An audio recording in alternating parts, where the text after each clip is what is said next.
Good evening, everyone. My name is Jeff Amara, and I'm proud to be the mayor of the Village of Royal Palm Beach, and I want to welcome you here this evening to the candidate forum for the Royal Palm Beach March 10th, 2026 municipal election. I want to thank you all for taking time out to come and be with us this evening. You know, your presence matters. If it shows definitely that you appreciate the importance of local government. It affects everything we do. It affects our neighborhoods. It affects our roads, our parks, public safety, and our quality of life. So being here this evening hopefully will give you the opportunity to become informed about the candidates, to do what is our most important function, which is to vote. This forum is designed to help voters hear directly from the candidates and understand their priorities and make thoughtful choices at the ballot box. Election day, as I just said a moment ago, is Tuesday, March the 10th. And the polls will be open from 7 a.m. until 7 p.m. Of course, I encourage everyone, if you're eligible, to please vote. And remind your friends and your neighbors and your family as well. I also want to offer a special thank you to our local newspaper, the Town Crier, and especially to Mr. Josh Manning, executive editor. Josh is... It's a little quick. Give me a second here. I'm going to get to that part because it's important to recognize him. Josh's commitment to our community, to community journalism, and to provide a platform that is fair and balanced is really, really critical to this entire election. So if you would please join me now in thanking Josh and the Town Crier staff for their personal and corporate commitment to the Village of Royal Palm Beach.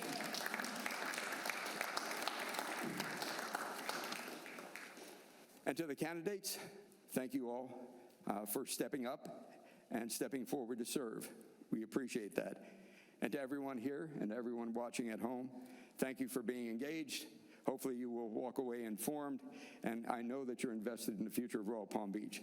Now, with that said, it's my pleasure to turn the floor over to Mr. Josh Manning to begin tonight's forum. Thank you, Mayor Hamar. Good evening. My name is Town Crier Executive Editor Joshua Manning, and I will serve as moderator of this forum, which will be broken up into two 45-minute sessions with a 10-minute break. Tonight's forum features the candidates for the Group 1 seat on the Royal Palm Beach Village Council, which are the incumbent, Adam Miller, and the challenger, Selena Samios, a former member of the council. In a moment, we will begin with their opening statements. Following the opening statements, candidates will be asked questions by a panel featuring Town Crier staff members Barry Manning and Patrick Sherry, and as well as Mary Lou Bedford, representing the Central Palm Beach County Chamber of Commerce and the Hispanic Chamber of Commerce of Palm Beach County. The opening questions will be answered by Adam Miller first, followed by Selena Samios. The order will switch for the second question, and the forum will continue with the candidates rotating the answering order. Each candidate will have up to 2 minutes to answer each question. We hope to get through approximately 10 to 12 questions before our break. Throughout the first half of the forum, we'll be soliciting questions from the audience. Please get one of the forms, which are available in there, fill it out, and give it to Denise Fleischman, who is collecting them. During the break, I will review the submitted questions and choose the ones to ask the candidates. In previous forums, this has often meant merging similar questions together, since duplication is common. No questions addressed to a specific candidate, nor questions specifically designed to cast any one candidate in a bad light will be asked. During the second half of the forum, I will ask the questions and answering will continue the same as in the first half. At the end of the second session, each candidate will be given 2 minutes for a closing statement. And with that, I ask Adam Miller to begin with his opening statement. Thank you. Good evening, everyone. My name is Adam Miller. I'm your village councilman for Royal Palm Beach, group number 1. I'm running for re-election because I love living in Royal Palm Beach, and I want to make sure it stays a great place to live. My family and I have lived here for 22 years. My beautiful wife and I raised our daughters here. My wife and I are actually public servants. We work in education. My wife is the principal of Western Academy Charter School here, right here in Royal Palm Beach. Myself, I served as an elementary school teacher, elementary school principal, both in Belglade and the Acreage. Director of Educational Technology for the school district during the pandemic, and then the Chief of Performance Accountability for the last 5 years for the school district, leading 5 departments and over 100 staff members. Along the way, I also earned my PhD in educational leadership. Out in the community, I served on the Planning and Zoning Commission for about 6 years, both as a member and as the chair, and that led me to qualify for Village Council in November of '24. I'm here to do the work. I'm here to be your councilman, and you'll see that in tonight's candidate forum. Thank you. Selena Samios. Good evening, everyone. Thank you very much to the Town Crier, the Central and Hispanic Chambers of Commerce. I am Selena Samios. I've spent the last 9 years working hand in hand with the residents of Royal Palm Beach.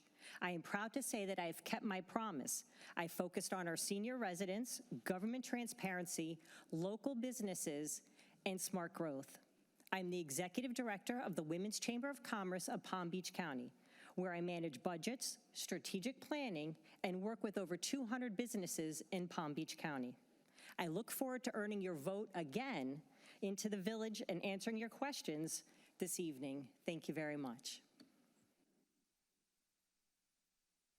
The first question this evening will be asked by our panelist, Barry Manning.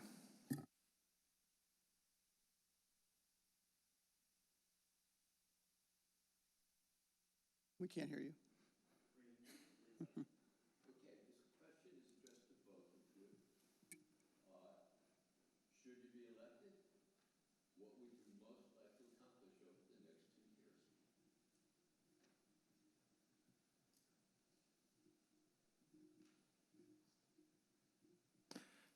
Adam Miller. Thank you. When reelected over the next 2 years, I would like us to, as a village, take a really close focus on our teachers and supporting our teachers. There's a national teacher shortage out there, and as a village, we're not really we are not focusing on our teachers, and we need to support them. If we don't take care of our great teachers, we have 350 amazing teachers here in this village.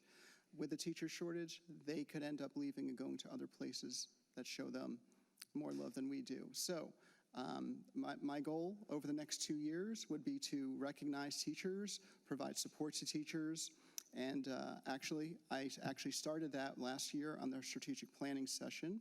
I started a recommendation to start a teacher-friendly business program to recognize businesses that provide discounts or supports to teachers. I hope to bring that forward this year and get it passed. Thank you. Thank you very much for the question. One of the things that we've worked on over the past 9 years that since I've been on the council was growing our senior residents' accessibility to different events that we have. So transportation is a huge issue. So I was able to coordinate with a local nonprofit to provide free transportation to our seniors. I continue to work with Circuit to bring different transportation options to our senior residents. As the liaison with the Recreation Advisory Committee, I've also worked with various programs so to make sure that every age group in Royal Palm Beach has an opportunity to participate. So we have young groups for our Tiny Toes dancers. We have middle schools so that we can have our video game production. We have ones for our seniors, our single moms, our empty nesters. So we always work on those programs. We work on pickleball courts because that's what's going on now. The other thing is, because I focus on our local businesses, is what we can do to continue to help them to succeed. So one of the issues that we've talked about is signage. We've worked on marquee signs, but how can we do make it easier to find a new business? So our opening now signs, this way to this type of business. So those are some things to work on in additional. The other one is our smart growth. We don't have to rubber stamp everything that comes through. And I've been very vocal that when I listen to residents and they tell me they don't want the additional construction and traffic and overgrowth, then making sure that we keep that in mind as we continue to have projects coming through the village. And those are just a few of the things that I will continue to work on. Thank you. Thank you. Our second question will be asked by Patrick Sherry of the Town Crier, and will be answered by Selena Samios first. There is discussion currently going on in Tallahassee regarding property tax reform, which could change the way municipalities get their revenues. perhaps limiting these revenues. What are your thoughts on property tax reform, and what should the village be doing in light of this possible change? Thank you very much for the question. And something important to remember about that is it does not include ad valorem. So don't worry about police, fire, schools. Those will always be taken care of. The other thing is that what does that mean for the Village of Royal Palm Beach? That's a $3 million deficit that we will now need to overcome. So how do we make that up? Where do we look for options? We do receive funds from the water utility fee. That'll help us, especially as the western areas continue to grow. But moving through the Florida House, there does include language that will require for our legislative to work on with municipalities to provide ways to replenish some tax funds. A priority for me has always been a way to make sure that we operate fiscally responsibly without losing any of our quality of life programs that we offer. Thank you.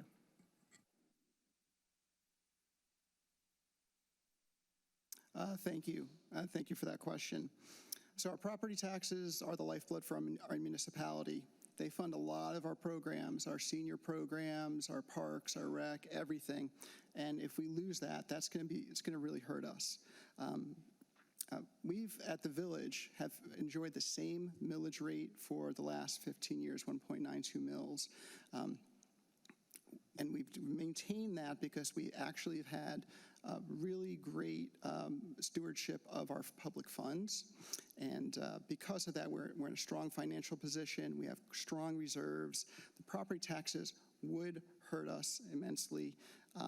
However, we'd have to come together as a village and decide how we want to move forward. I would look at our strategic plan and decide which items would be most prioritized and move forward with that. Thank you. Thank you. The next question will be asked by Mary Lou Bedford from the Chambers, and it'll be answered by Adam Miller first. Good evening. We just have a question for you. Have you met with local businesses to discuss their needs and wants? And if so, what are some of the challenges you're finding that your local businesses are having? Thank you. Thank you for the question, Mary Lou. Yes, I have met with local businesses. Challenges for our local businesses are really marketing and getting the word out about to our residents. Something else that's a challenge for our businesses sometimes is the time it takes to move through, get routine approvals completed for our Planning and Zoning Commission, our Planning and Zoning Department. And something I've done here in the Village Council last year is I got an ordinance passed, Ordinance 1060, which reduces red tape in the government. Basically, it allows for routine small changes in our zoning for businesses, allows our Planning and Zoning Director to approve them without having to go to the Planning and Zoning Commission. These are minor changes, nothing big. However, it does save our businesses time and money. Thank you.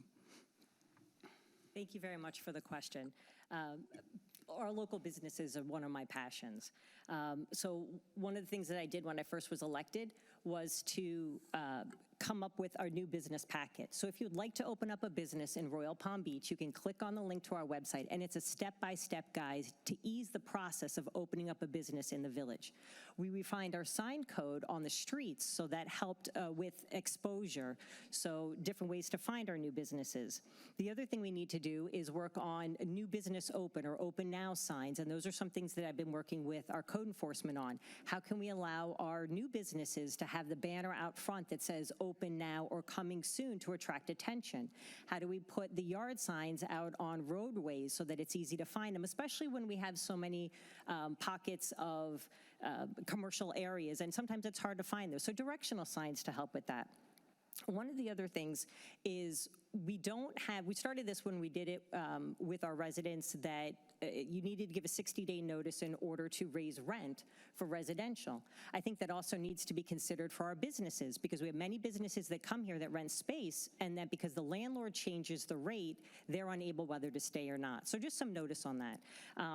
What Mr. Miller had said, those are all things that we actually talked about in strategic planning prior to him being appointed to the council. So those are some things that we also work on, is streamlining the process as well to make it easier. Thank you. Thank you. Our next question will be asked by Barry Manning. And you're Selena's first, right? Yes. Recently, the village has been making plans regarding how to manage the potential redevelopment of large parcels on State Road 7 should the redevelopment become necessary. Are you in favor of the plans? And what, if anything, would you do differently? Thank you very much for the question, and I've been extremely vocal on that because I've worked with our residents and listened to them when they say that they're frustrated with the amount of traffic on State Road 7. So there was a study that was done last year, and it came through as suggestions. The council this year, and my opponent made the motion to approve it, to rezone land. So it's a mixed-use social center. So what they've done now is they've done high-density, commercial, residential. There are 4 parcels on State Road 7 between Okeechobee and Southern that qualifies for. And where that came from was during COVID, the movie theater came to us and said, we're closing. This is what we'd like to do. They brought us a beautiful rendering of 3 buildings, parking structure, nightlife, businesses in there, but it also included residential. So the problem is once you build residential, there's not a way to change it. The other thing that they've done is they've made it so that it's any parcel from 15 to 40 acres. So that's the movie theater. That's Burlington Coat Factory. That's where BJ's is. That's where the dollar store is. So those are the 4 parcels that qualify for that. They've also made them high residential, so instead it's between 14 and 15 dwellings per acre. Now there's a way that we can get around that, and that's actually just amending it because it's the rule of compatibility, and it's not compatible because we don't have that residential in that area. There are many other uses to do with that. So it could be a medical building, it can be business offices, it could be a hotel, it could be public storage. So it's a sports complex. You know, we do indoor pickleball courts now in places. We can make it another indoor facility. So it could be educational uses. So there are many different options that could have been used for that area, and that's when certain people don't listen to the residents when you're complaining about the traffic. I'm not sure how many lights you have to sit through on Southern Boulevard and State Road 7 before you get frustrated. Thank you. Adam Miller. Thank you. So in Royal Palm Beach, we're mostly built out. We don't have much land left to develop, but we have to redevelop if we need to. And we have a lot of need for new residential units. So how do we balance that we're already built out and that we have a lot of people that want to move here? And they want to move here because we're a great place to live. I was in favor of that plan, and I did vote, and I did make the motion to pass it. The council asked the experts on what do we do about this traffic situation, about growth, and we asked the Treasure Coast Regional Planning Council what to do, and they made the recommendation to do a mixed-use zones along the State Road 7 corridor. And mixed use, if you don't know, is residential units on top of commercial units, kind of like what you see at City Place. When you have something like that, you create walkable communities, you reduce car trips, it will reduce traffic. We have to look at innovative solutions as a village, and that's what we're trying to do on council. Thank you.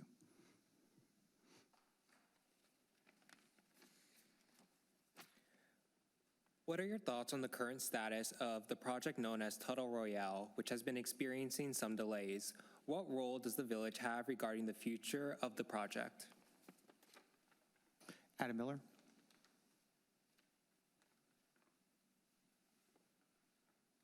Thank you for the question. Yes.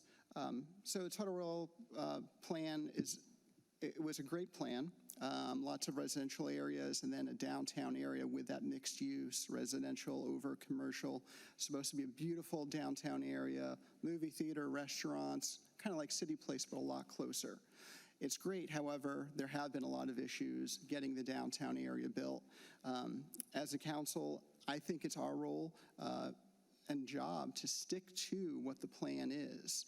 Even though there's bumps along the road, whatever happens in the future, we need to stick fast to our plan, because that's the vision that the village has. And I've heard a lot of great support for it from the residents. However, we just need to get it going. Thank you. It's a wonderful project. It's a long-term project. It has been slowly moving for many, many years. One of the things when it came down was the developer wanted higher density levels than we allowed. So he asked for a variance for unit sizes. It was 1,200 square feet is the smallest unit size you could have in Royal Palm Beach. He wanted 800 square feet. I was the only person who voted against it because that meant higher density. There was a bird sanctuary and burial ground on it, 1 square acre. It was supposed to stay that way in perpetuity. I was the only person who voted against paving over it because they wanted to continue with the development. He has actually filed for bankruptcy. Pod 6 has been purchased for $60 million, and that's the whole entertainment area that now we have to wait and see. The construction has stopped on it. The village did put a plan in place. Step 1, you do this. Step 2, you do this. And it was a great way to have it move efficiently and in a timely manner. Mr. Tuttle likes to do things his way, so he likes to jump around, which prohibits the completion of the project. So I'm hopeful that with the new owners, with the Pod 6, that'll help expedite the process into completing the project. Thank you. Thank you. Mary Lou? Thank you. What are your thoughts on workforce, what I like to call career force housing, and how can Royal Palm Beach be part of the solution for the current shortage in Palm Beach County? Thank you. Selena first. It's a huge issue. The average income in order to live successfully in Palm Beach County is $111,000. That's quite expensive. So I actually sit on the Planning Commission for Palm Beach County, and that's one of the things that we deal with around the whole county is workforce housing. There was a $200 million housing bond as well. So the way that works is if the developer is willing to build a portion of homes as workforce housing or essential workers, that they can then take a portion of that bond.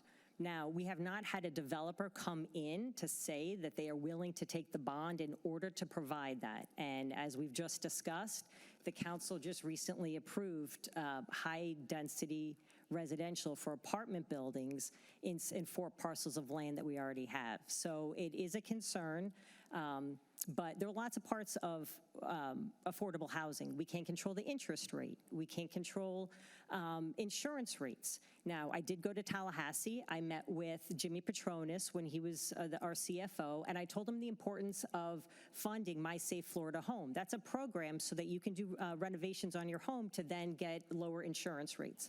I went to Tasha Carter, who's the advocate for insurance, and I told her the importance of needing a variety of insurance companies in the state of Florida to help lower our insurance rates. So those are a couple things that I've done to help with that. And slowly we can see, but when you have 975 people a year moving to the state of Florida, a day moving to the state of Florida, it's difficult to provide enough housing. The other thing is I also went to Wilton Simpson, our agricultural commissioner, and told him the importance of maintaining ag land, because there are many developers that'll swap out and they'll build extra where they can. So there's some things that we can do just to make sure that there is affordable housing throughout the county. We don't have to rubber stamp everything and make everything high density so that we're dealing with traffic issues on a daily basis. Thank you. Adam Miller. Thank you.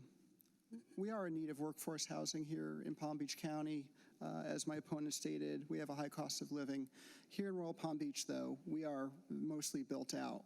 And we have talked with some of the developers in the past about doing workforce housing. However, they weren't interested in it at the time. So I think looking forward to redevelopment in the future, new developers that do come into the area, we would have to have conversations with them about those workforce housing options. We need it. We need it here in the county. Thank you. The next question is from Barry Manning to Adam Miller first, and then Selena Samios. Here's the opportunity to demonstrate pure genius. Yeah. I was hoping this question would fall to me. What would you do or like to see done to ease the traffic problems in Royal Palm Beach in 2 minutes?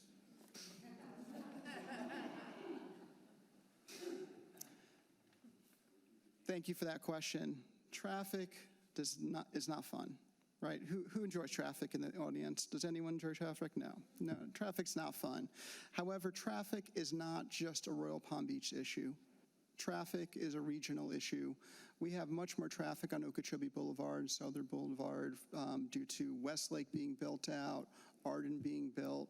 Everyone's driving east into town in the mornings and coming back in the afternoons, and we see that traffic there.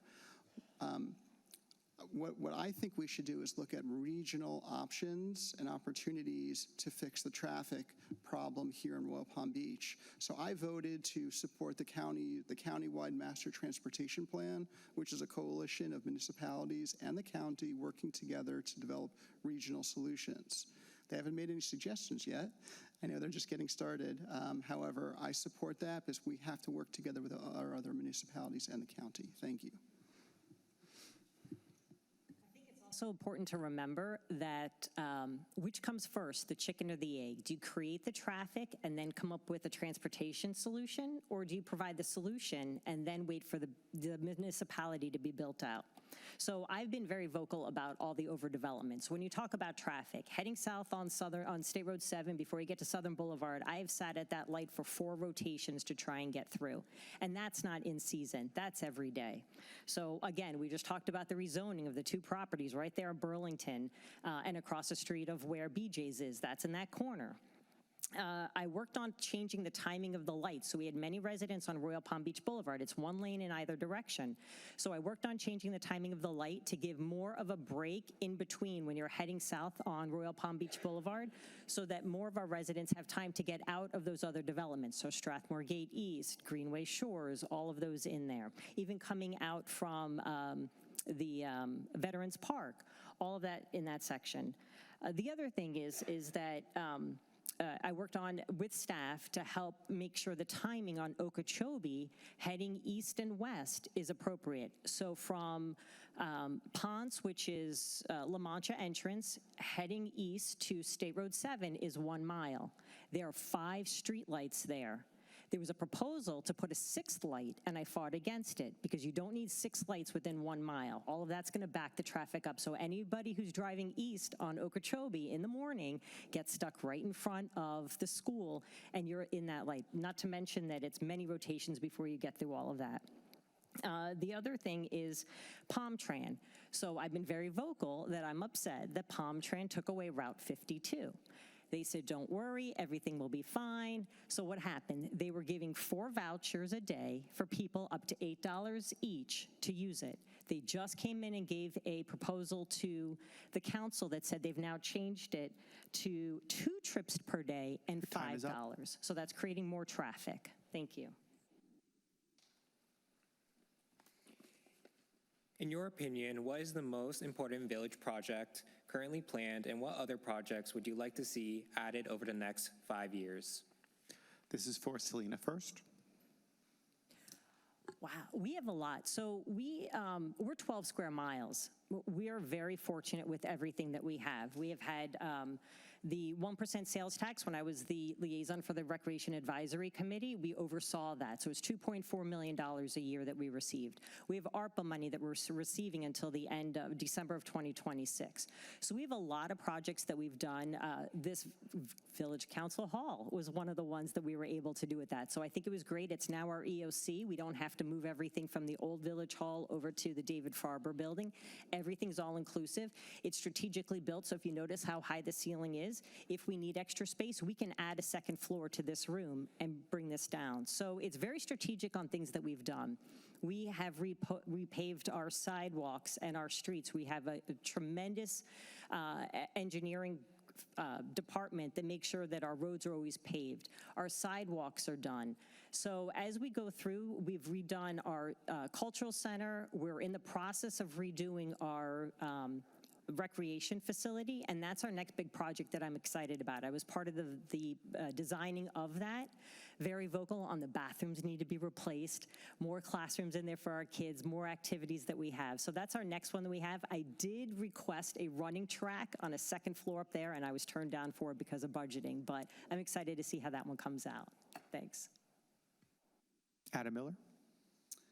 Thank you. In my opinion, the most important project, as my opponent talked about, was the Recreation Center. It's a $20 million project that should be breaking ground sometime this spring. There's a great demand for increased recreation here in Royal Palm Beach. We already have a lot of great recreation programs, but we need more space. The new Recreation Center, when complete, will have 9,800 additional square feet of gymnasium space, 4 classrooms. They'll update and expand the kitchen and the bathrooms. There'll be a new entry and a new parking lot. It's going to be great for our village. It's going to be great for all the groups that go into that rec center. We'll have so much more space. I know our Young at Heart group sometimes gets stuck in that classroom. They'll have much more space. So I'm looking forward to that. Something coming in the future that we have planned is actually a walkable path from Crestwood to the back of the Recreation Center with some bridges through it. It's going to be very beautiful and great place to walk around in Royal Palm Beach. Just add to our natural flavor of a great place to live. Thank you. Mary Lou? And this will be answered by Adam Miller first.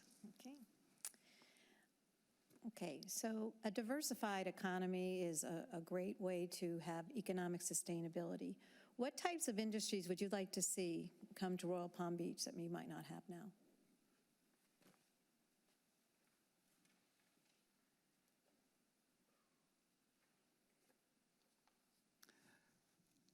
I do like a diversified economy. I also like what we have here at Royal Palm Beach currently. I think we have some great restaurants. We have great businesses, a lot of great small businesses. I don't know if I would actually change it. I think I'm very, very, very happy with what we have right now. And I think the residents I speak to haven't shared with me any other plans for additional types of industries coming into the village. Thank you.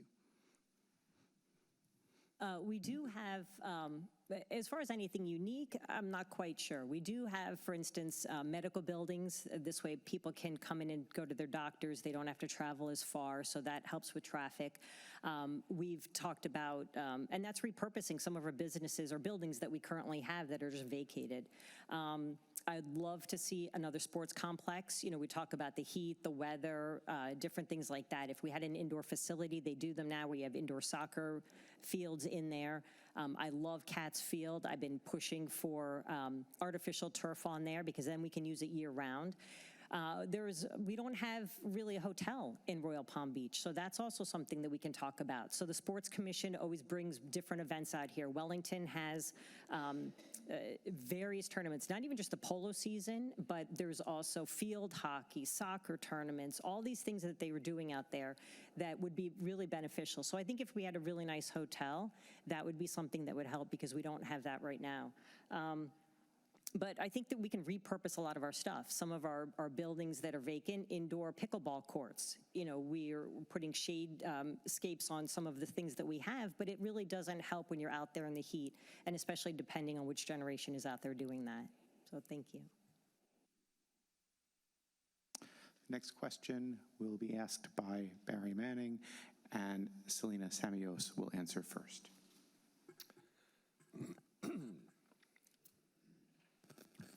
I know the answer to this question. How would you rate the village's recreation programs and park systems?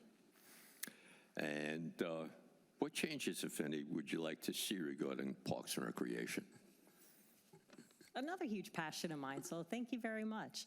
I was the liaison for the Recreation Advisory Board for 9 years, and I loved it. Our Park and Rec Department does more than almost anybody else. I don't want to say that because we have a lot of hardworking departments. But the 4 free events that we do all year, I mean, if you think about it, between the Seafood Festival, 4th of July, Oktoberfest, our Winter Festival, those are amazing. We're in the process of redoing our recreation building, so just the stress that they're going through on that. But they're really good about making sure. So, for instance, we have a gym in there.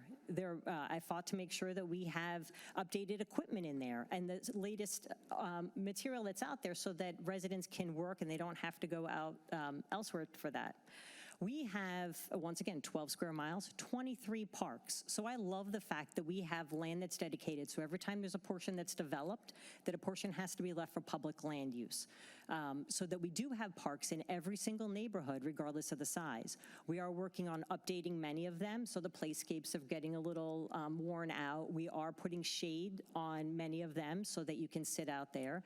I was also instrumental in Crestwood North Park. That's the new one out there. And I love the fact that all of our residents that came out and talked to us and said, you know what, we want more of this. Or, you know what, we don't have a fishing dock in this area. Let's add that. Can we put pickleball courts out there? We need more playscapes or free space to run around. So it's amazing. We do such a great job. We're connected through 60 miles of sidewalks to go through there. So it's great. I also, when we were redoing Commons Park this last time, I also fought to make sure that we had wide sidewalks in there. So now that we have a certified 5K course, and we have many nonprofits and organizations that come into the village, and it's very easy for them to hold their event there. Thank you. Adam Miller? Thank you. How would I rate our Parks and Rec system? Is there 10 stars? Is it only 5 stars? I'm not sure. I would rate it 10 stars. Everyone I speak to, and one of the reasons my family loves living here is our Parks and Rec program. As my opponent said, we have 23 amazing parks here with 15 athletic fields, 18 playgrounds for the young ones.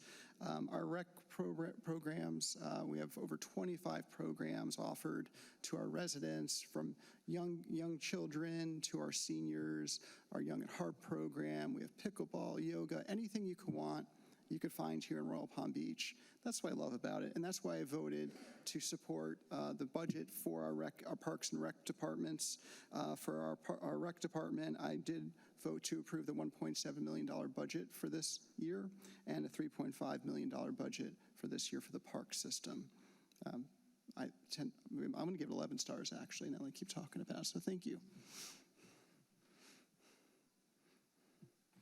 Does Royal Palm Beach do a good job working with local schools, and, if anything, would you do anything differently?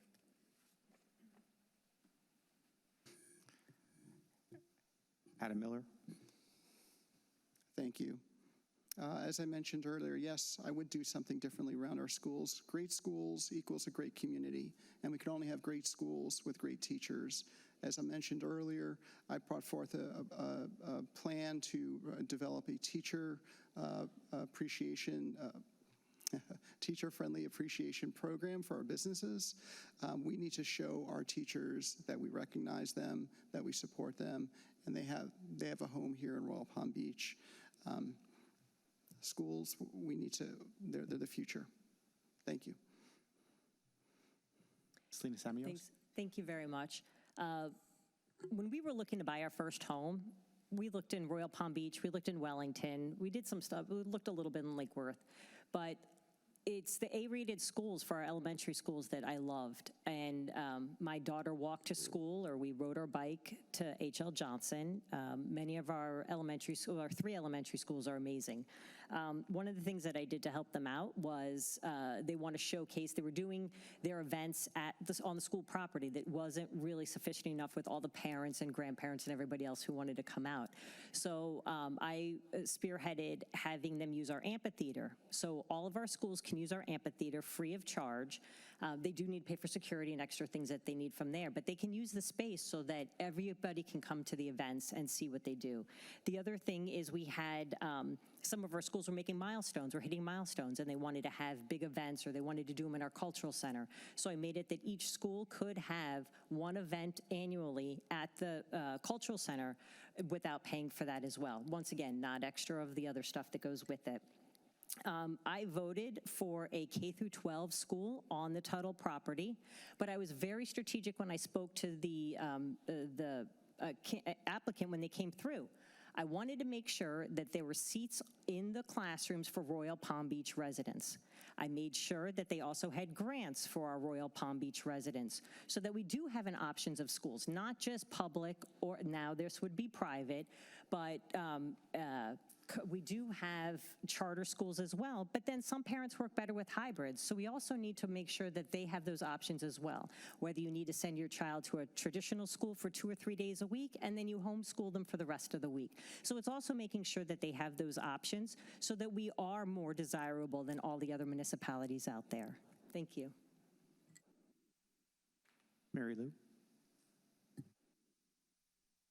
What policies and initiatives do you intend to implement to support local business? And how can that help to retain and grow a future workforce? Very good question. For the Florida Chamber, I sat on the 6 pillars, and the pillar I sat on was education. So how do we have a workforce that is from Royal Palm or the Western communities and stays in the Western communities? So making sure there are education options. So Palm Beach State College is out here for future use, but it's also making sure that the majors that they're offering are sustainable within the area as well. So you need a workforce. You need to make sure that not only you hear in the ease of opening up a business, but that you do have clientele that are coming through, because those are the ones that are supporting you. Making sure that we have, there was something I did when I was with the Central Chamber, was our Buy Local program. Buy local, go to your neighbor. When you're in your strip mall area, get your nails done there, go to the restaurant, stop into the little bodega, grab whatever you need. Everything we need is right here and very easy. So it's supporting our local businesses. One thing that we did talk about was signage. So making sure that they have what they need to let everybody know that they're there. Maybe it's the 30 days or 60 days. Do you do 30 days prior for signage, coming soon, and then 30 days open now? So there's a lot of things that we can do to help the businesses, but it's really making sure once we as residents go to them, give them our business, show them, get to know their names, see where their children go to school. If they work here, they send their children here. You see them at the grocery store. You go to the library together. So that's what makes it not only an enjoyable neighborhood, but a safe neighborhood, because you know who each other are. Thank you. Adam Miller? Thank you. What do I plan to implement these coming years to support local business? Well, last year I've already done one thing to help our local businesses. As I mentioned earlier, I championed the passage of Ordinance 1060, which reduced the red tape for local businesses to get small zoning changes accomplished, saving them time and money. Looking ahead, I plan to look at additional ways we could continue to save time and money for our local businesses so they can continue to thrive here. Thank you. We're going to do one more round before we take our break with 3 more questions. Barry? I love this question. Just the other day, I was looking in the mirror and realized how important this question is. How do you rate the programs that the village provides its senior citizens? And what else, if anything, would you like to see done for our seniors? Adam Miller? Thank you for the question. How would I rate it? I know I did 10 stars before. I'm supposed to stick to 5. Can I do like 11 out of 10 for our program for our seniors? Our Young at Heart program we have here is above par. It is an excellent program. If you don't know what our Young at Heart program is, it's a monthly luncheon, a monthly business meeting, and trips organized for our seniors. However, it's not just the luncheons, it's not just the trips. Our seniors also participate in dance classes and other activities to build their mobility during the weeks leading up to their annual monthly luncheons. So during the luncheons, they're actually able to show off their new moves. They're actually to improve their mobility. And something that does affect seniors is isolation. So having this group to come together for, I mean, the rooms are packed. It's like 200, 230 people in these luncheons. It's actually it's really good for our senior population. Yeah, and I've enjoyed the luncheons with our seniors, the Young at Heart. Stayed the entire time, all 2.5 hours each of the luncheons. They even got me dancing, which if you ask my family, I don't really do. So it's a fun time with our seniors. Thank you. Thank you very much for the question. So in 2016, when I was first elected, I formed the Senior Citizen Ad Hoc Group. And actually, we have some of our members that participated that are in the audience today. And it was taking a look at what their needs were. So 10 years ago, this is what the needs were. What you were 65 then, if you're 75 now, how things have changed. One thing that came out of that was we have two assisted living facilities in Royal Palm Beach, one of them with a memory care. So this way, when our residents get to that certain point, they don't have to leave the village. So those are some things that we did work on. I also joined Young at Heart, so I had to get special dispensation from Phyllis Katz, who has passed away, who allowed me to join because I wasn't quite 50 years. Now, there's no problem, and they don't care about taking my money. But they do road trips, they do weekend trips. What I do love is that whatever the desire is, crocheting, poem writing, painting, help groups with respite, we offer all of that, and our recreation department really helps to make sure that whatever our seniors are looking for, that we can provide that for them. The other thing is I did advocate for redoing the Senior Citizen Ad Hoc Group, because those that participated in it 10 years are no longer in the same position that they are today. Their needs have changed. If they're not as mobile, maybe they're just as mobile. So their desires have changed, and I think it's just a fluid group that we have, and we do need to be fluid as a village to provide those, and I think we do a really good job of offering them. Thank you. What are your thoughts regarding the village's finances, both this year's budget and the projected one in the future? Yeah, just for clarification, if you don't mind, are you asking about our budget and how are we using it, or do you have specific budget questions? In general. In general? In general, we have a little over $60 million budget. We have the lowest millage rate of any municipality, less than 2,000 residents, so we're at 1.92. We do a very good job maintaining it. We also have a very robust reserve at just over $30 million. Our largest line item is our sheriff's office, District 9. They do a tremendous job keeping us all safe. They're very responsive and active within the community. Many of the officers live in Royal Palm Beach. If we need anything, they've always been good about helping as well. But we do need to watch and see what we're doing. We run a very fine line. We offer a lot of events and options for our residents, and we don't charge for any of that. So I think we do very well with it, and we're very good at managing it. We just have to make sure that we still have that cash flow coming in. Thank you.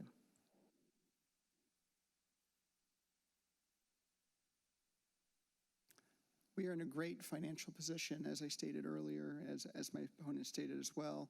We currently have a $31.4 million operating budget for this year. That offers a ton of amazing services for our residents. We offer over 100 events each year. Our Winterfest, Westfest, our Shakespeare in the Park, our Friday night concerts, our community band concerts. All of this is free thanks to our budget. And I do have to give kudos to councils of the past, as well as our village manager and village staff. The money that's been coming in has been we've been great stewards of those funds. We have strong reserves, as my opponent said. We're in a great place financially, so we can take care of our residents and provide all the services we have. I think we're in a great place right now. Our final question before we take our break will be by Mary Lou, and Adam Miller will answer first. In the future, how will you work with the chamber to support and educate local business?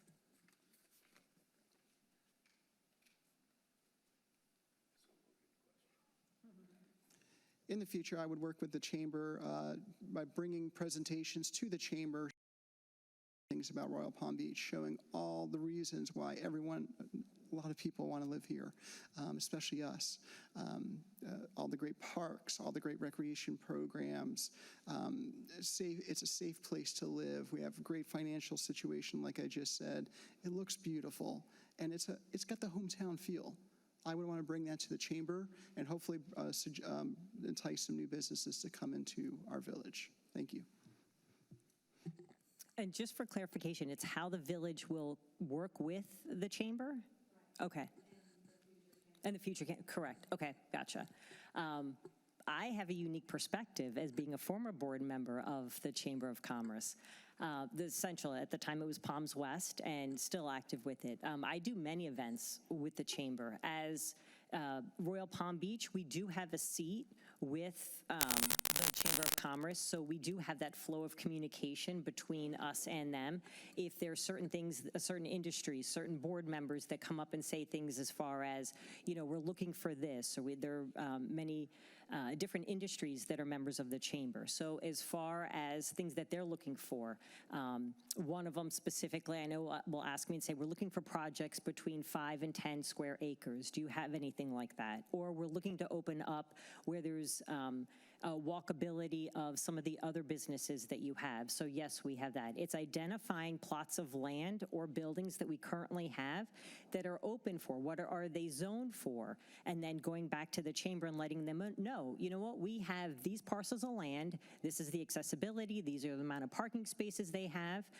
One of them specifically is with Aldi. Aldi wanted their distribution center. Well, what did we have? What could we do to work with them? And it's that line of communication. And it's not just with the Chamber of Commerce, but it's also the Business Development Board. So looking to see as businesses are looking to relocate to Florida, what do we have? I'm proud to say that Bush Brothers left their location from downtown West Palm of 90 years, almost 100 years. I think it was like 98 years.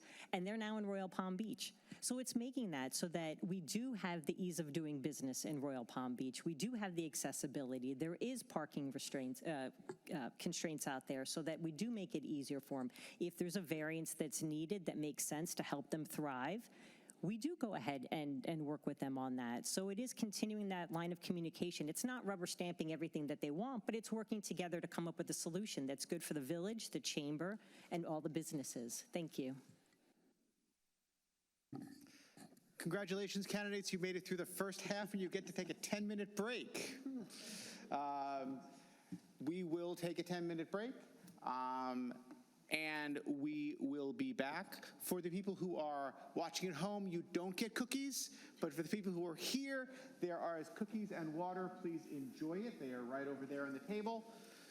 Also, if you would like to have a question to be considered for the second half of the forum, please come bring it to either Denise or to me over here. During the break, there is a form over there on the table by the water. Thank you.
Welcome back to the second half of our candidate forum this evening. I've had a request from the audience for everybody to get as close to the microphone as possible and speak to the cheap seats. So, first question. How will you make council decisions more transparent and accessible to residents who can't attend meetings?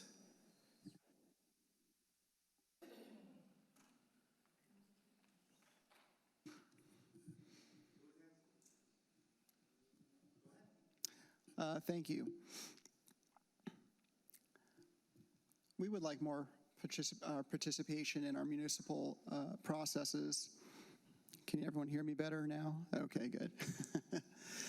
We would like a lot more participation in our municipal processes. However, the fact of the matter is everyone's really busy. Some people have trouble getting to our village hall here. I think the best way we can do to make sure that we are transparent and we get the word out to everyone is increasing our marketing strategies. We actually have a really powerful new marketing tool called the Royal Palm Beach Connect app, RPB Connect. It's in the Play Store and the Apple Store. On that, you can actually find the agendas, you can find the minutes from all of our meetings, you can find the YouTube videos of our meetings, you can find about everything that's going on in the future. I think that Royal Palm Beach Connect app is going to help us with transparency moving forward. Thank you. Selena Samios? Yeah. So since first being elected in 2016, one thing that I've done is prior to the agenda, as soon as it comes out, it used to be out on Fridays, the Friday before the meeting, is I would send it out through social media sites. And not just here's on my Facebook page or my Nextdoor page, but I would actually push it out to all of the groups out there. So I put a link out there, here's the link to the agenda, and here's how to participate. Now, since COVID, we do have the capability of having our meetings remote. So one of the reasons that you can either call in and you can be on there, you can do through like a Zoom meeting type of reference, or you can come here in person. So I always post the agenda and ways to participate. And then after the meeting, I would do a quick follow-up. Here's how we voted. You know, we all voted for these, or we voted for this passed, and here you go. And here's the link to watch the video, so you can watch the video for yourself. I don't tell you this is how I voted or we voted. This is what happened, and then you can go, and it's a quick synopsis, and then you can go straight to that portion of the video, and it's all there. The other thing is I was instrumental in getting a information specialist position hired through Royal Palm Beach. So what that did is that helped us push more information out. So we're more consistent on showing this is what we have coming up. These are the events. These are the hot topics or the issues. These are different ways you can participate. So there's another way going out through there. The mayor at the time liked the idea that I was pushing things out, and he created the Vector, which will then you can email sign up for, and you can get that as well. So there's another way to do it. The other part is we've redid our website. So a few years ago, we revamped the website. There's a lot of information on there, but everything you want to find is on there. So for example, if you go to royalpalmbeachfl.gov, you can watch this show or this meeting on there, as well as all the other meetings, not just council meetings, but planning and zoning meetings, soccer meetings, all Time of is them. up. Thank you.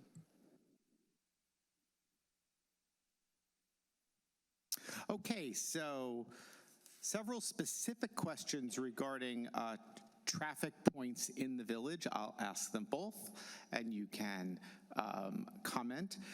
Crestwood Boulevard north of Okeechobee has been a problem for speeders. Just last week saw 2 horrible accidents resulting in loss of life. What could be done, perhaps a roundabout, traffic lights? How aggressively would you pursue this? Part 1. Part 2, what can be done to prevent traffic backups on Okeechobee and Sparrow when people drop off and pick up children? So the way the road Crestwood was designed is a very meandering road, and it was done that to help with traffic calming, so that it's not a straight road one way, straight through, so it's easier for speeders. So that was supposed to help slow people down. Our District 9 is amazing, and every time that there's an issue, Captain Nyax has sent staff out there. They'll do traffic calming, they'll do warnings, they'll let people know. We do have a plan in place where if you would like to get speed humps in your neighborhood, we go ahead and we have a process in place for that, and we've actually done that in one of the roads in the neighborhood, in the village. So, and it's not just there. I live on La Mancha Avenue. It's a straight road. There's one stop sign, one roundabout. So it's very easy to get that. I know Ponce de Leon is another issue. So working with our sheriff's office, who's been very responsive, going out there and helping with traffic calming. We've talked about the possibility of putting a roundabout on Crestwood in there, but it's just all the residents need to vote for it. And what happens is you only get a handful of people that want to come forward and do something about it, and the rest don't want it. And you can, and we've actually sent it out to all the neighbors that are going to be affected by whatever an option is. Thank you. Oh, yeah. It's the time, it's the school, it's the drop-off, it's the pickup. Again, I used to park 2 blocks away from H.L. Johnson and walk to go get my daughter just so I didn't have to wait in the line. So it is traffic. It's just informing residents as well, different ways to get through that area. Adam Miller, part 1 was Crestwood north of Okeechobee, and part 2 was Okeechobee and Sparrow. Speeding is a big problem. We need to address it. I would address speeding in 2 ways, especially up on Crestwood Boulevard, looking at traffic calming strategies as well as design solutions. That would include speed radar signs, as well as some examples would be another example would be highly visible crosswalks. I actually voted to support a pilot program for the Crestwood North area. It's in process now for speed radar signs to go in the area. I did also ask staff to, once the pilot gets started, to expand the speed radar signs to other areas, not just Crestwood Boulevard North. Regarding the traffic backup in Okeechobee, as I said earlier, I'm interested in regional solutions. That's, yes, the school backs up, but there's traffic there. There's traffic there every morning and every afternoon. We need to address it, but again, we cannot address it by ourselves. We need to work with the other municipalities and the county to figure that out. Thank you.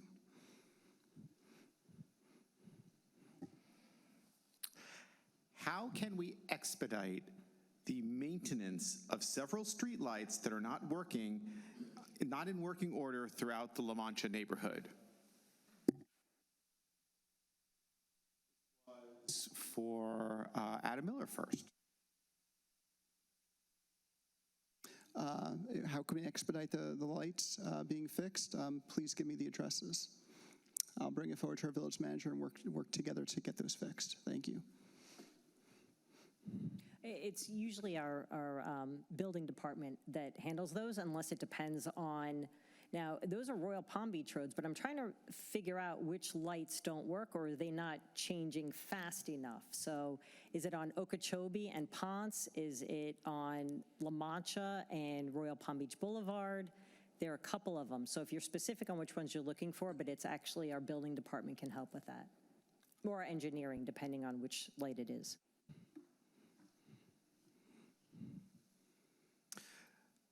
What have you done or can be done to prevent overdevelopment in Royal Palm Beach? This is for Selena Samios first. Well, what I've done is voted against it very publicly and multiple times. And it's working with the developer. Just because somebody wants a variance for smaller units doesn't mean you have to give it to them.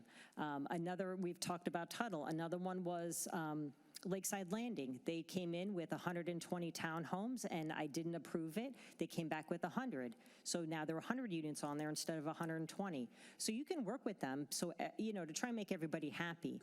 It's creating traffic with whatever you do, but the point is you think of Royal Palm Beach residents first. Developers come in, they buy the land, they build it up, they sell the units, and they leave. We're the ones who are here on a regular basis. So making sure that looking long term. The other thing is remembering with apartments, they only have a 20-year lifespan. So all these apartments that, are now going to possibly be built, what's going to happen 20 years from now? And now that if we have to go back and look at those. So the point is working with whoever wants to come into the village. You don't have to rubber stamp everything that comes through. Adam Miller?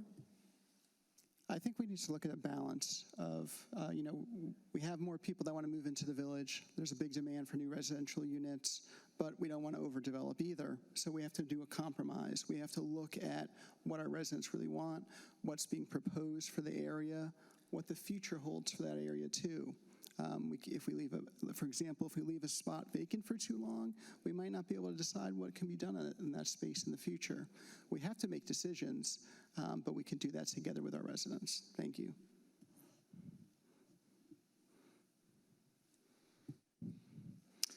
Volunteers are the lifeblood of many village programs. Please tell us about the volunteer activities that you have done and been involved in while you've lived in the village. This is for Adam Miller first.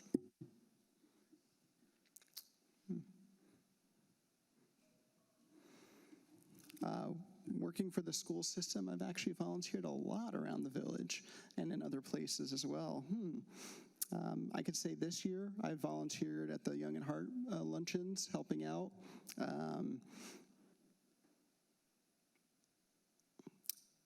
I volunteer at the luncheons, at school events, gone to the celebrations, helped out.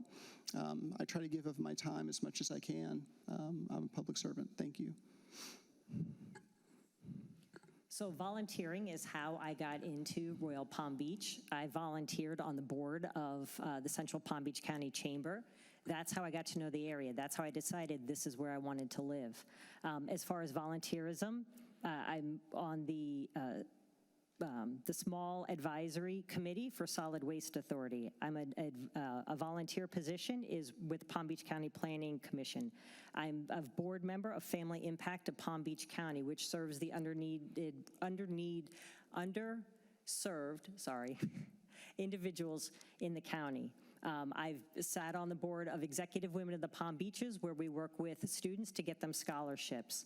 I'm a proud graduate of Leadership Palm Beach County, and then I volunteered at many of the organizations. Not only did we help through that, but I was the public relations chair for our civic engagement project. So I did that for 3 years, where we helped over 60 nonprofits throughout the county. I'm a proud member of the Rotary Club of Royal Palm Beach. So with that, I volunteered to help with one of our residents, and we put up over 16 little free libraries throughout the village. Youth exchange officer, golf tournament chair, so that we could raise money for scholarships and help students. I was a board member of the Palm Beach County Attractions Association, which is with Lion Country Safari and golf clubs and tournaments and things like that to attract residents or visitors to come through the area. So I have a long list. The Literacy Coalition, as far as Read for the Record, I love doing that every year when I go into the school. Nonprofits First as a rising leader. L's for Autism, I helped them with the golf tournaments. So there's a lot of volunteerism that I did prior to becoming a council member in Royal Palm Beach, because I love the area and I always give back. Thank you.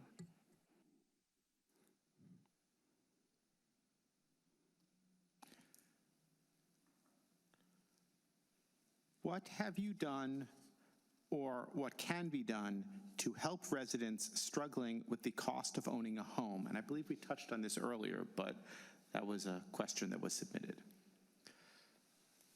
One of the things with our residents, we talk about it as far as we do have the lowest millage rate of any municipality over 2,000 residents. So keeping that low. The insurance rate. So I went to Tallahassee and I fought to get more insurance companies in the village to give us an option, because that's usually one of the major issues is it's your homeowner's insurance. The interest rate we can't really control, so that's a whole nother factor. The other issue is working with legislation not to allow corporations to come and buy up our homes. So they buy them up, they use them for short-term rentals, they use them for rehab facilities. So there are a number of homes throughout the village that are like that. Well, single families should be in those homes. The other thing we've done is with rentals, because I understand not everybody can afford a home. So it is we've established so that anybody who wants to have their rent raised, they need to be given 60 days notice first. Working with the Florida CFO to let them know the importance of replenishing My Safe Florida Home so that you can do alterations to your house and get a lower insurance rate. So there are many things that we can do to help our residents, in addition to some other programs that are already out there. Thank you. Adam Miller? We do have one of the lowest millage rates in the county. We also have 10% utility taxes. I voted to keep the millage rate the same, but something I'm doing, obviously I'm focused on teachers. I've talked about that before with that teacher-friendly business program. I do have a business that's interested in providing discounts to teachers on car loans. I think Financial, located right here in Royal Palm Beach, that's a step in the right direction, saving teachers money to be able to have more, better able to afford their home. Thank you. Okay.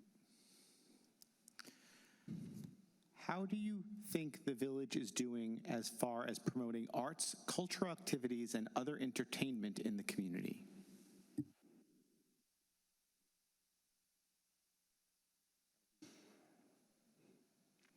Thank you. I think we're doing a great job of promoting art in the community. We had the Art in Public Spaces that was championed by Councilwoman Radusky. We also offer a lot of arts programs in the village, like we have our Shakespeare in the Park, we have our community band concerts, we have our Friday night concerts in Commons Park with the food trucks. Those are all aspects of arts that we support here through funding, and everyone really enjoys all those events, so thank you. Yes, while on the council, I did approve the Art in Public Places so that we do have many of those sculptures that are out there. So any new project going on, whether it's us, as you can see the leaves outside, or anybody else who comes in to do renovation, they do need to provide an element where there is art in public places. If you go in, if you just make a left out here out of this building, you can see the photography winners. So we do offer that to our residents. Send us your shot, and we do a photography contest throughout there. All of our public buildings, you can see where there's art in it, and it's displaying the art from various individuals in there as well. The other thing I did is I negotiated with Discover the Palm Beaches to help promote Royal Palm Beach and all of our events. So that was something that they were promoting for us as well. So when they're going out around the world, so like this time, right about now, they're promoting in New York. Come on down to South Florida. Come see what's going on. Out in California, things are a little rough out there. Come on over and see what's going on. So we were included in that list for that to help tell the world about the different things that we have. Many of the stuff, as we discussed earlier, everything in Commons Park that we do, now in Veterans Park. So those are culturally enhancing, plus the programs that we offer over at the rec center. So if there's anything, this is what I love, we're open to a lot of stuff. If there's anything that we're not doing that you'd like to do, that's how we got our painting class. There were a couple residents who came in and said that we want to take a painting class, and we worked it in. So we're very amenable and willing to work with different groups out there if there's something that we're not getting done. Thank you. How will you support Royal Palm Beach High School getting to an A rating, and what will you do to support Crestwood Middle and elementary schools to maintain their A rating? It's a very interesting question. As my opponent will tell you, who works for the school district, we as a municipality really can't do a lot. That's through the school board, and even they'll tell you that the school board can't really do anything because it's legislation through the state. What we can do, though, are offer them opportunities. So if there's something that they need that we can help them with, is it different after-school programs that we can offer over at the rec center that might enhance them? Is it I know the staff was really good about putting a list together of some options and going through, and I know the high school, getting the high school students more involved. But there are some different ways that we can assist them, but we can't change the ratings of the school. We can't change how they're zoned. We can't change their boundaries. What we did, though, as a village, is we do, all the schools are on our land. So we own the land that the schools are on. And we're able to help in that matter. We've done with the Little Free Library Project, we worked in to see if the schools will help build them so that they can take ownership in that. So those are some things we can do to work with them in different projects that they have or different majors that individuals want to work with. So we can work with them, but we can't change the rating. Adam Miller? We can certainly help our schools. There's many, many opportunities to help our high school become an A school and help Crestwood and our elementary schools stay A schools. You've heard me say it already tonight. Supporting our teachers is the first step.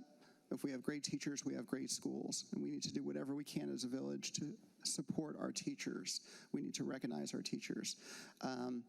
We can certainly help promote our schools by telling their story to our residents, telling all the parents, maybe the parents that don't send their kids to our schools, and show them why they should send their kids to our schools. We can also provide wonderful activities that enhance the learning at the schools. For example, our mayor started a youth civic leadership council where we have a number of Royal Palm Beach High School seniors, and not just seniors, juniors too, who are coming to village council meetings, asking questions. They're meeting with our village manager. They're actually learning quite a lot about our municipal processes. There's a lot we can do to support our schools in maintaining and increasing their school grades. Thank you. What do you feel differentiates you from your opponent?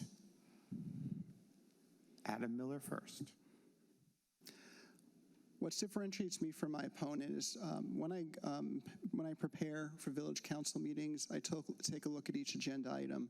I research. I ask questions, a lot of questions about each agenda item. I listen a lot to residents. I listen to village staff. I listen to my fellow council members when I'm up here. I actually have a group of residents that I reach out to, and I share upcoming council agenda items to get their feedback on it prior to the meeting. And during the meeting, I focus on outcomes, not arguments. Thank you. Actually, kind of similar, so not really that different than how we prepare for our meetings. One difference, though, that Mr. Miller just said is I push out the information to all of our residents, not select residents. So it's feedback on everything. It's getting information and thoughts. If I have something that's coming up on an agenda item that's in a specific neighborhood, it's going and talking to those. We had actually, since being on the council, we had a seat that was open and we had to appoint somebody. I went to all the residents and I talked to them and I go, what do you think about this person? There was a list that came through that said, we support this one particular person. So I asked him, why do you support that person? I didn't know them well enough to make that decision that way. And I talked to all 116 people who sent their information in. The other thing is I'm not afraid to say no or ask specific questions and include Royal Palm Beach residents. So for instance, when developers came in and said, we suggest you do this and we want the variance, I said no. When Transportation Planning Agency said, we think you should make these 4 parcels high residential, high commercial, I said no, I don't agree with that. That actually came through earlier. So you can say no.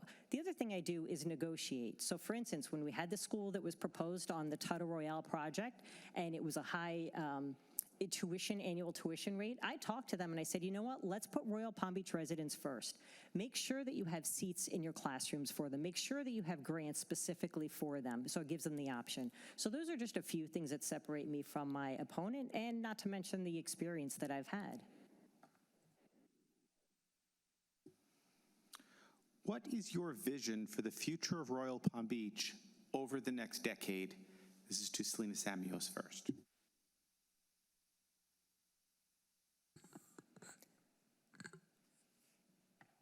We're a place you call home, where you want to be. One of the things that we worked on is that hometown feel, so that you can go to Commons Park and listen to a band on a Friday night, that there are food trucks that go out there so that you can socialize with each other. It's making it more accessible for everybody, bring you out of your homes. You know, we talk about the way it was 30, 40, 50 years ago. Somebody would knock on your door and you would come in and socialize, or you would, your kids would play sports together. So it's offering all those programs out there. It's making sure that you get to know not only your residents, but your neighbors. We have Wellington, we have Westlake, we have unincorporated West Palm.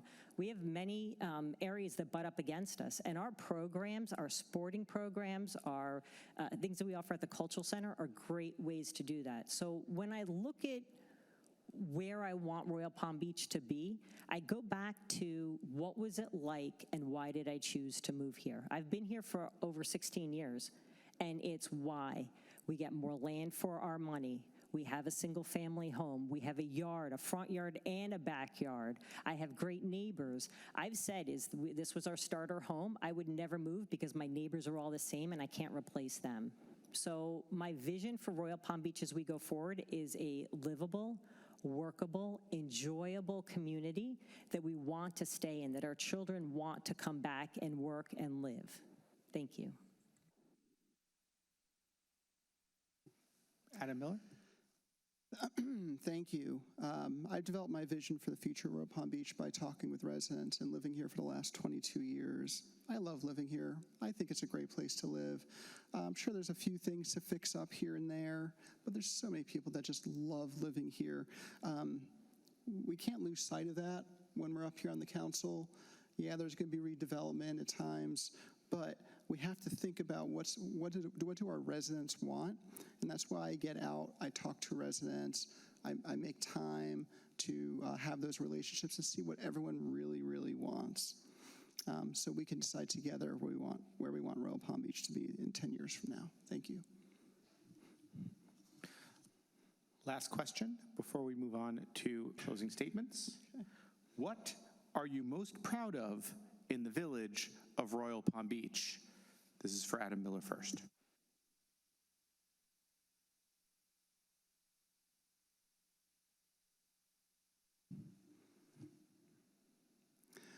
I'm most proud of the relationships I've made with residents. I spent a lot of time over the last year and a half while I was on village council making new friends, trying to get to know people I didn't know before. I think those relationships, those new relationships I have are priceless. Some of them are here in the audience right now wearing my shirts. That's, I think, what I'm most proud of in the village, what I've done so far. Thank you. Selena Samios?